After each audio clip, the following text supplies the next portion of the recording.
I'm Nostradamus. Welcome back to Foreign Age News. If you've never been here before, then I suggest you switch off now and forget you've ever seen me. Right, I've got a full methane update for you tonight. I've got an estimation of the size of the methane bubble we observed last week over the Arctic Ocean, which I believe may have been caused by some test drilling. I think they've hit a pocket of methane. And I've got a lot of all my usual rubbish as well. If you want to stay to the end, let's get on. My latest average this week for all levels in the atmosphere up to 300 millibars is 162.6, a drop of 1.2 parts per billion on last week. My graph of the 3-week average for the previous 12 months and a bit is showing that levels are dropping more now, like they should be. It's a seasonal thing, but we're still not dropping as steeply as we did last December, and hence the 12-month gap between now and then is still growing. We'll note, just remember, as I go into my estimation of the size of the methane bubble over the Arctic, that the previous week we had a rise of 0.4, which is sandwiched between a drop of 2.9 3 weeks ago and 1.2 this week. I have highlighted these dates in orange just to show that we've dropped 4.8 parts per billion in the space of 6 weeks, which I'll come back to later. 4.8 parts per billion in 6 weeks. Here we show previous 24 weeks methane levels compared to the same 24 weeks at this time last year. And as I said, it's not falling as sharply as it did this time last year, and the gap between this year and last year is still growing, and we're now up to 17.5 parts per billion. In the higher layers of the atmosphere, from 477 all the way up to 151, for the past couple of months now, instead of concentrations falling, it seemed to plateau, and it's just now showing signs of coming down. Latest figure 1888.9, a drop of 1.5. This is a 3-week average. The actual figure for Saturday, yesterday, was 1887.8. Now, once again, looking at 300 millibars in particular, got the blue line showing this year and the red line showing the corresponding time last year, and also it's showing that it's not falling as steeply as it did last year. The atmosphere is holding on to more methane than what it should normally be doing. You can see on the Saturday the 5th, my average was 1906, and the corresponding figure for the 7th of December 2019 is 1873.25, and the difference between them has now jumped to 32.75 parts per billion. It just keeps on growing. These are my 12-month projections for the amount of methane concentrations in the atmosphere based upon different rates of exponential increases in the atmosphere. The green line is last year, the last 12 months, and carrying on from where it finished last year, we started on the 7th of November, and now we're a few weeks into this, and we can see a pattern just beginning to emerge. I've fed the latest figures into the Doomatron, and as you can see, it's still falling between the red and the blue projections. The yellow line is my low projection, the red is my medium, and the blue is the high, and the green line is where we are at the moment. And it's about 2/3 up from the medium to the high projection. And should it stay on this path, then by November 2021, we'll be at 60 parts per billion higher than what we were at the beginning of this November just gone. 60 parts per billion. If this carries on the way it is at the moment, we'll be somewhere around 1925 compared to round about 1865.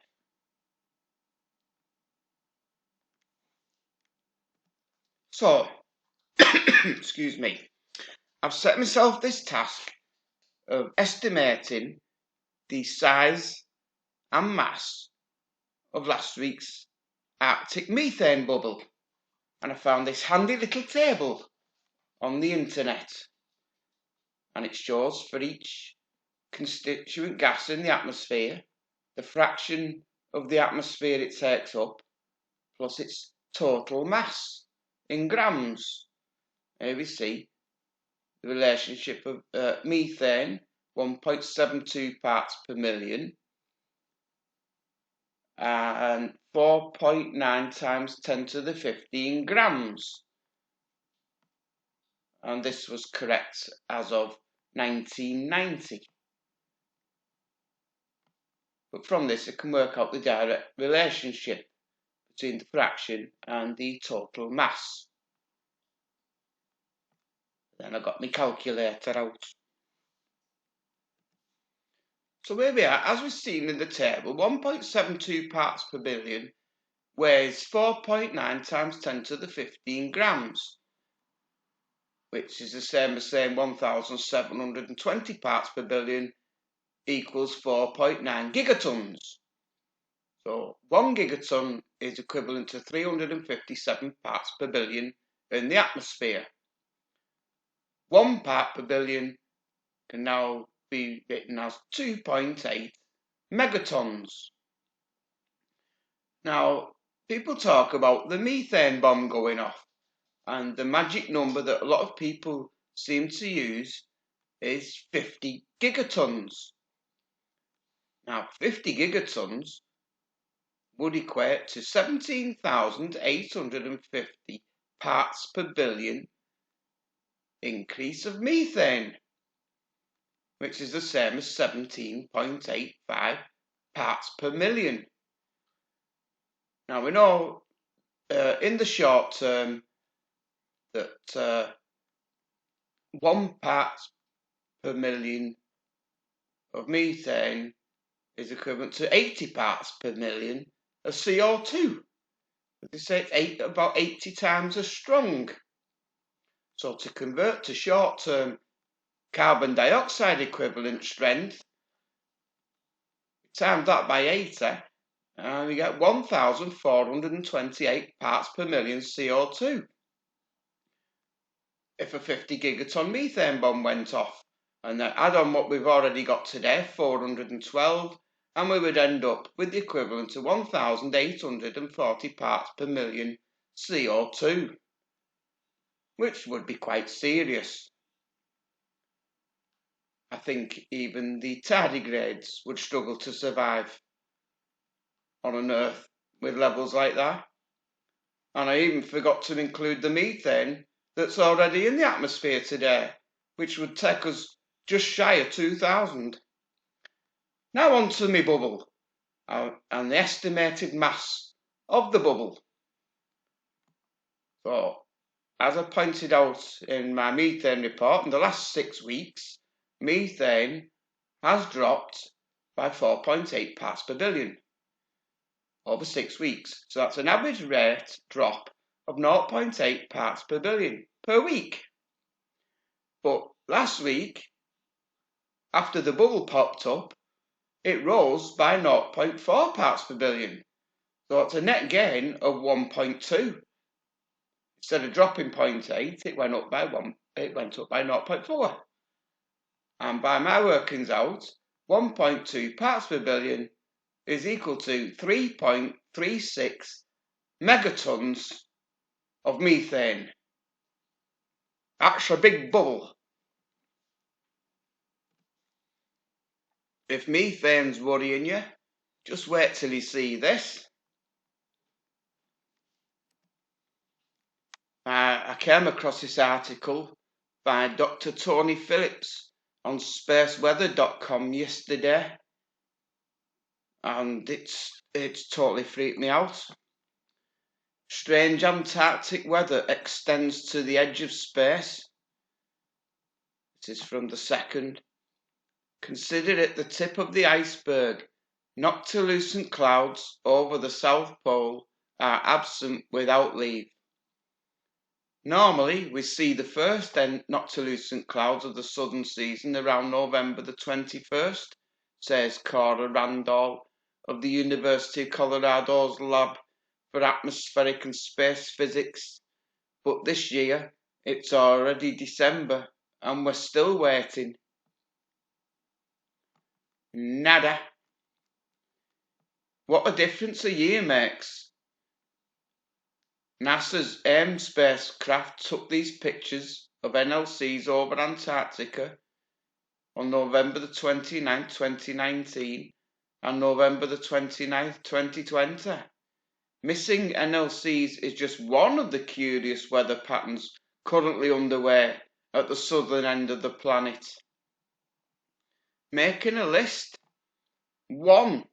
Earth's southern ozone hole is not only open, it's also the biggest it's ever been in December.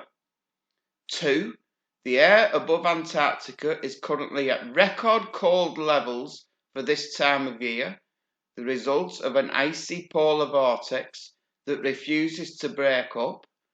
And 3. In the stratosphere, east-west winds at 60 degrees south are blowing at record speed. From top to bottom, the Antarctic atmosphere is in a quirky state. And here's a graph of the ozone hole area. It's not shrinking. And the mean zonal wind is record levels.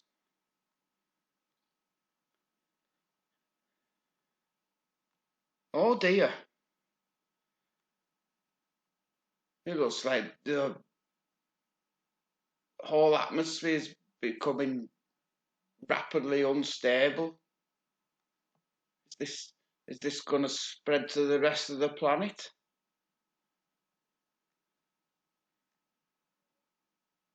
And this is quite scary. And now, from World News Today.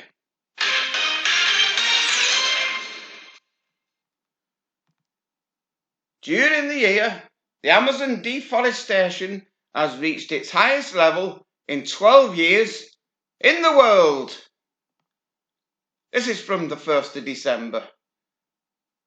No comment. Deforestation in the Brazilian Amazon has reached its highest level in 12 years, the Brazilian National Space Research Institute, which is responsible for monitoring deforestation, said on Monday. Between August 9, 2019 and July 2020, 11,088 square kilometres of jungle were cut, the largest area since 2008. This is equivalent to 4,340 football pitches per day, or 3 football pitches per minute, and the deforestation rate has increased by 9.5% compared to the previous year. Amazon forests are also under threat in other countries, including Colombia, where armed groups have evicted foresters from protected areas. Brazil's right-wing president, Jair Bolsonaro, who is pro-mining and agribusiness interests, has eased past restrictions on the exploitation of the Amazon region's vast natural resources. Why do they need so many football pitches? And can't they build them somewhere else without destroying the rainforest? Would you like to join the conversation? What the fuck is that? Newly discovered ghostly circles in the sky can't be explained by current theories, and astronomers are excited. What is it? In September 2019, my colleague Anna Kapinska gave a presentation showing interesting objects she'd found while browsing our new radio astronomical data. I think she needs to get a life. She had started noticing very weird shapes she couldn't fit easily to any known type of object. Among them, labelled by Anna as "What the fuck?" was a picture of a ghostly circle of radio emission hanging out in space like a cosmic smoke ring. None of us had ever seen anything like it before, and we had no idea what it was. A few days later, our colleague Emil Lenk found a second one, even more spooky than Anna's. Look at that. The ghostly Arc 1 blue-green fuzz on a backdrop of the galaxies at optical wavelengths. There's an orange galaxy at the centre of the arc, but we don't know whether it's part of the arc or just a chance coincidence. That's weird, that, isn't it?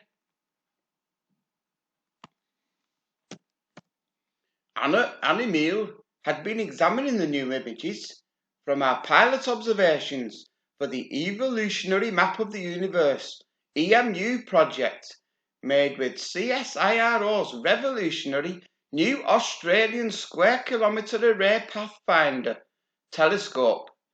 EMU plans to boldly probe parts of the universe where no telescope has gone before.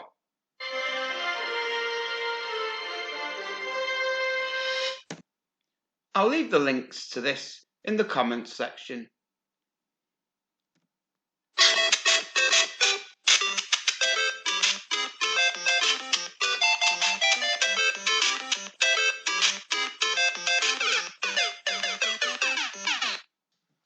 I'm just going to show you a couple of games that I'm enjoying playing at the moment. The first one's called Daddish. He's a dad and a radish. He's a radish and also a dad. His kids have gone missing from the vegetable patch and he needs your help to find them. Explore an exciting world, face off with fast food themed foes, and reunite Daddish with his missing children in this challenging platform adventure.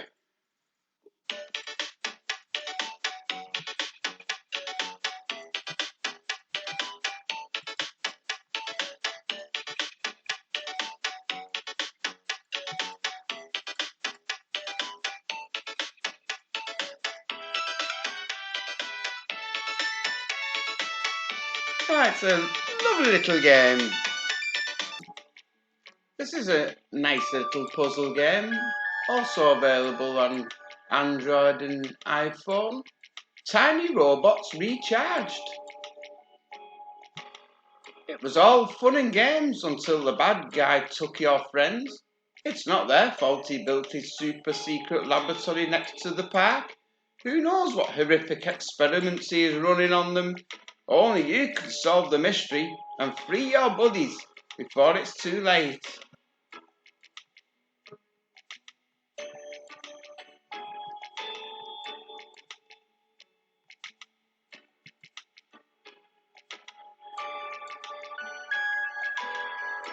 Another super little game.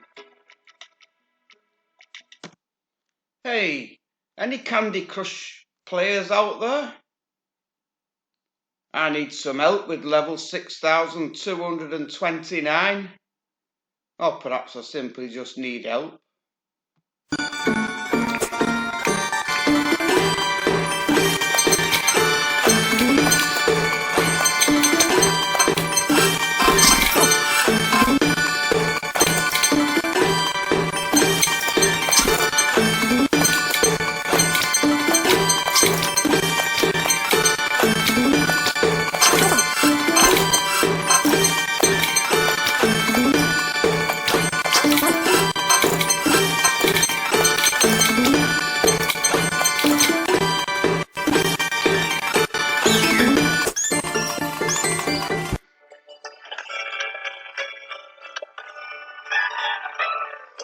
Oh, bollocks!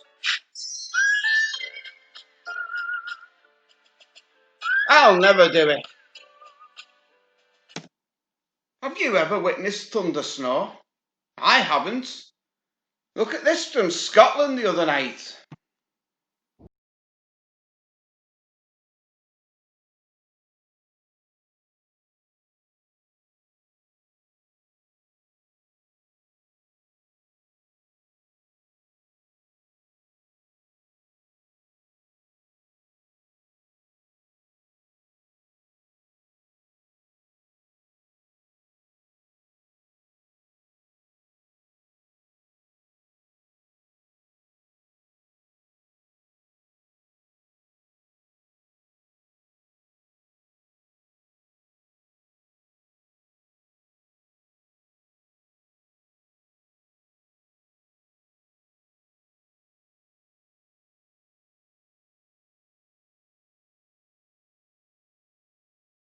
I always wanted to see thunder snow.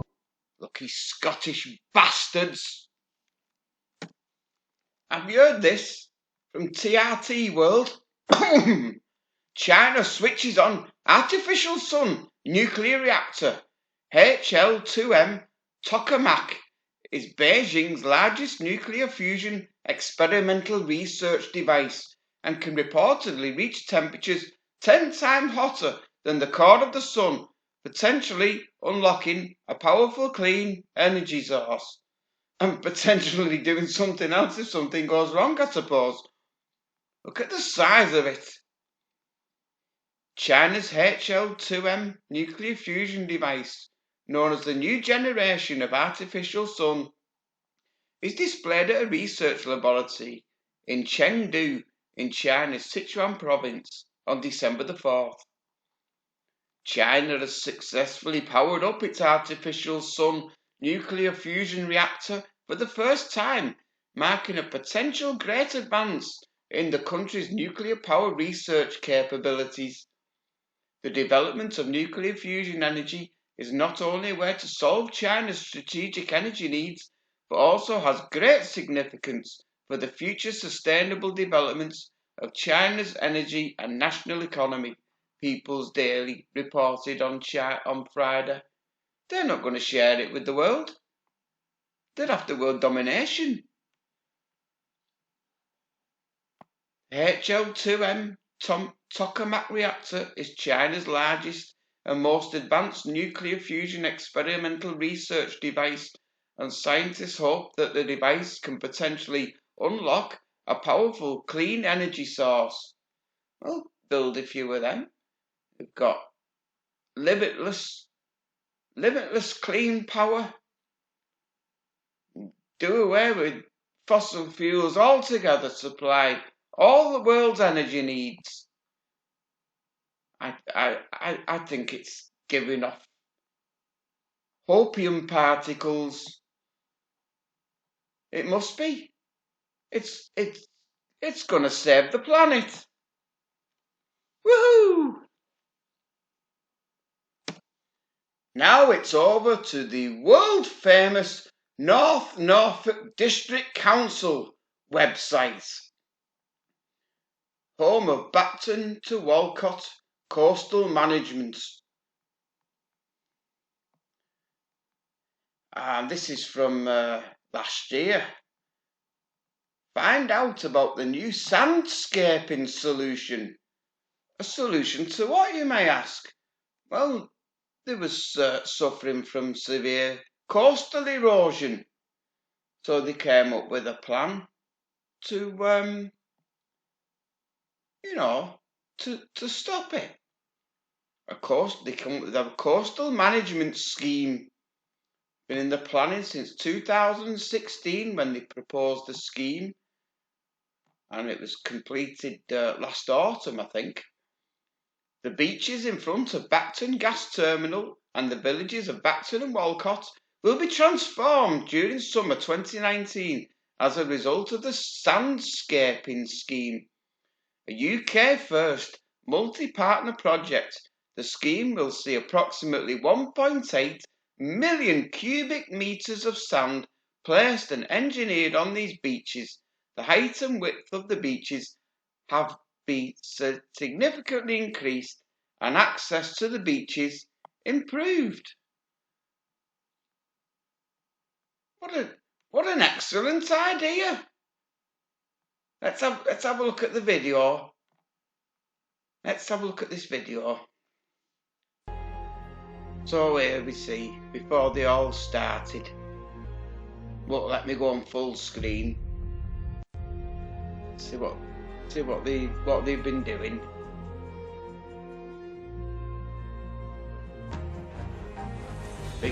Big major project to cost millions and millions of pounds. They dredged all the sand up from the seafloor to build up the beach to combat coastal erosion. Look at that. Building up the beach.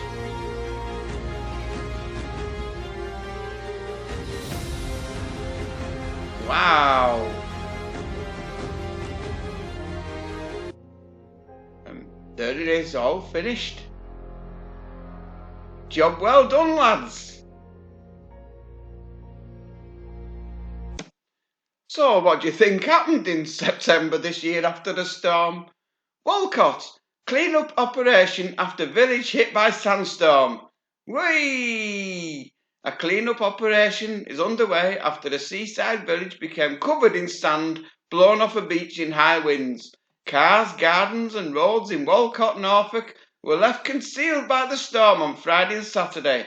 People living there said they'd never seen anything like it before. Norfolk District Council recently pumped 1.8 million cubic metres of sand on Bacton and Walcott beaches as part of a coastal management scheme.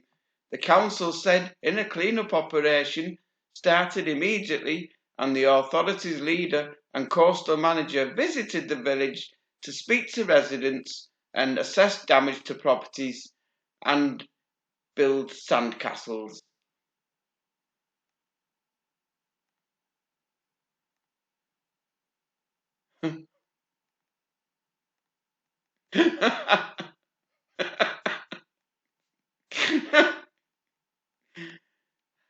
And the message here is, people, don't fuck with nature.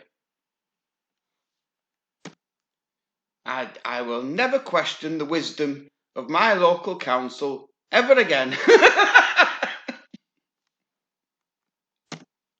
Well, that's all, folks. I hope you're all enjoying this wild ride as much as what I am. See you all again soon, hopefully. I'll definitely be back next Sunday with a methane update. I don't know whether I'll be popping in between. You all take care of yourselves, best you can. Look after each other. Goodbye. Thanks for watching. Ta-da!